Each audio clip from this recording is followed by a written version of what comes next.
Beyond Representation, the Revolution of Internal Liberation. Good evening, everyone. Thank you for joining us today. I'm truly honored to stand before you and share some profound insights I gained from my recent interview with Nahisha McCoy for the Pink Parachute Diaries podcast. Nahisha is an extraordinary force of nature whose work as a published author, oral historian, peacemaker, storyteller, local leader, and mother of three sons has created not just ripples, but powerful waves of transformation throughout her community. Her dedication to preserving cultural narratives while simultaneously building bridges of understanding makes her a true catalyst for positive change in our world. What many don't realize is that Nahisha's work has directly impacted thousands of lives, creating spaces where silenced voices can finally be heard and honored. What struck me most about my conversation with Nahisha was a revolutionary idea that challenges how we typically think about empowerment for Black professionals, particularly Black women. This idea is both simple and profound. True empowerment begins not with external validation, but with internal liberation. For generations, we've focused our energy on breaking through systemic barriers, fighting for representation, and securing seats at tables where decisions are made. And make no mistake, this work is essential.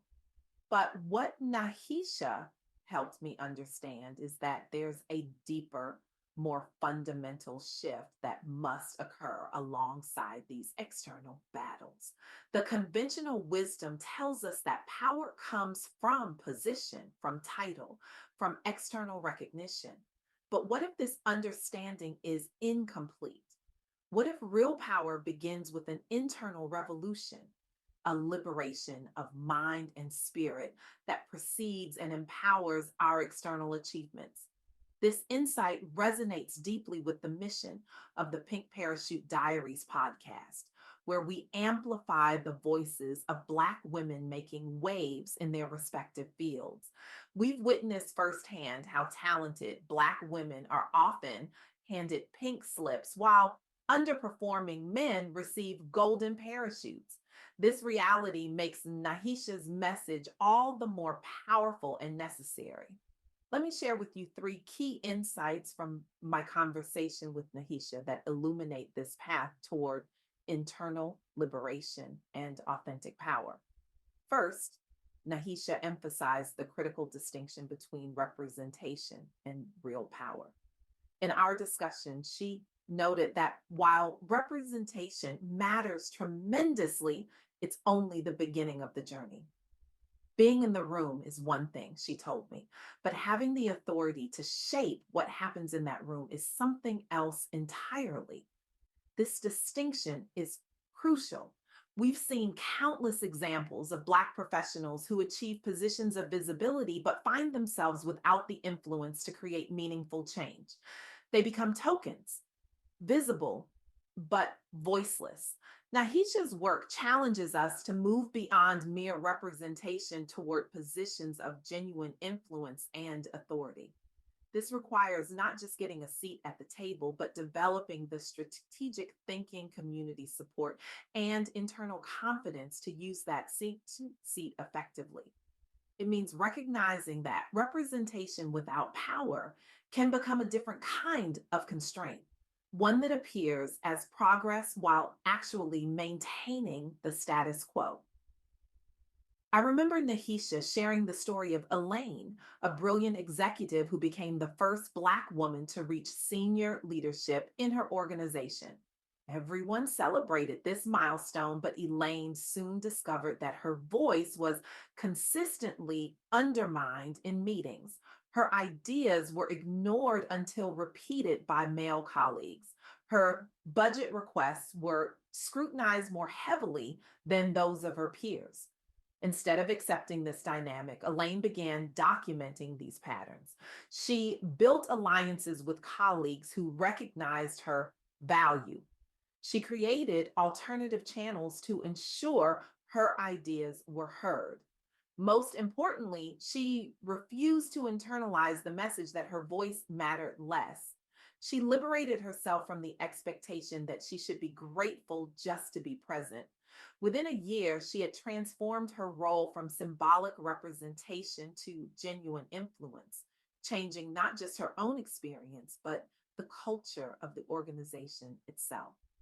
The second insight Nahisha shared concerns the value of oral history and storytelling as professional tools. As an oral historian and storyteller herself, Nahisha has witnessed how these traditional practices can become powerful assets in modern professional settings.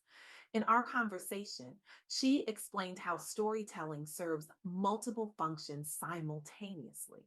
It preserves cultural knowledge, creates authentic connections, and communicates complex ideas in accessible ways.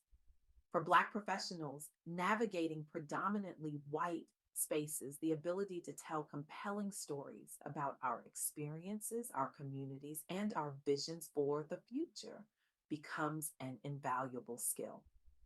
Stories, Nahisha told me, are how we make sense of the world. They are how we preserve what matters, and they are how we imagine new possibilities. This perspective transforms storytelling from a cultural practice into a professional superpower, one that Black women can leverage to create understanding, build alliances, and advance their visions. Now, he's just shared the remarkable example of Dr. Maya Johnson, a physician who struggled to get her hospital to address disparities in maternal health outcomes for Black women. For months, her data driven presentations failed to create urgency among hospital leadership. Everything changed when she began incorporating stories from her patients, real women whose experiences illustrated the human cost of these disparities. These narratives, shared with permission and dignity, transformed abstract statistics into urgent moral imperatives. Within 6 months, the hospital had implemented new protocols that reduced adverse outcomes by 43%. The third insight from our conversation explores the intersection of leadership and peacemaking. Nahisha's unique combination of being both a local leader and a peacemaker offers valuable insights into how conflict resolution skills can enhance leadership effectiveness, especially for Black professionals navigating complex organizational dynamics. In our discussion, Nahisha shared how her peacemaking work has taught her to see conflict not as something to be avoided, but as an opportunity for transformation. When we approach conflict with curiosity instead of fear, she explained, we discover possibilities that weren't visible before. This perspective is revolutionary for Black women in professional settings who often feel pressure to avoid conflict at all costs. The fear of being labeled difficult or aggressive can lead to self silencing and compromise. But Nahisha's approach suggests a different path, one where we bring our peacemaking skills to leadership roles, transforming conflicts into opportunities for growth and change. Consider the story of Tanya, a community organizer who found herself mediating between two nonprofit organizations with overlapping missions but deep historical tensions. Rather than pressuring them toward a superficial collaboration, she created space for honest acknowledgement of past harms. She facilitated difficult conversations where pain could be expressed and heard. By honoring the conflict rather than suppressing it, she enabled a genuine reconciliation that led to a powerful coalition addressing neighborhood housing issues. Her peacemaking approach didn't avoid conflict, it transformed it into connection. These three insights, the distinction between representation and power, the professional value of storytelling, and the transformative potential of peacemaking leadership, converge around a central theme: internal liberation as the foundation for external change. Maya Angelou once wrote, "You can't use up creativity. The more you use, the more you have." This wisdom applies equally to our personal power. The more we claim and exercise our authentic voice, the stronger it becomes. The more we trust our unique perspective, the more clearly we can see opportunities others miss. This internal liberation isn't easy. It requires confronting internalized limitations and embracing our full potential. It means recognizing that while external barriers are real, our response to them remains within our control. It demands that we define success on our own terms rather than accepting definitions imposed by systems not designed for our advancement. As Audre Lorde powerfully stated, when I dare to be powerful, to use my strength in the service of my vision, then it becomes less and less important whether I am afraid. This courage to claim our power despite fear lies at the heart of internal liberation. In my conversation with Nahisha, she shared a powerful affirmation that encapsulates this journey. I am not waiting for permission to be powerful. My power is inherent, and I choose to express it fully in service of my purpose. This affirmation reminds us that our power isn't something granted by external authorities, it's our birthright, waiting to be claimed.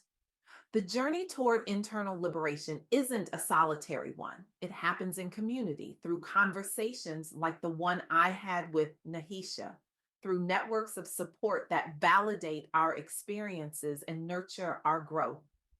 This community aspect is crucial. Internal liberation doesn't mean facing challenges alone. It means building networks of mutual support that allow us to face those challenges with confidence and resilience. It means creating spaces where Black women can be fully themselves, where their talents are recognized and their contributions valued. Nahisha's work as a mother of three sons adds another dimension to this conversation.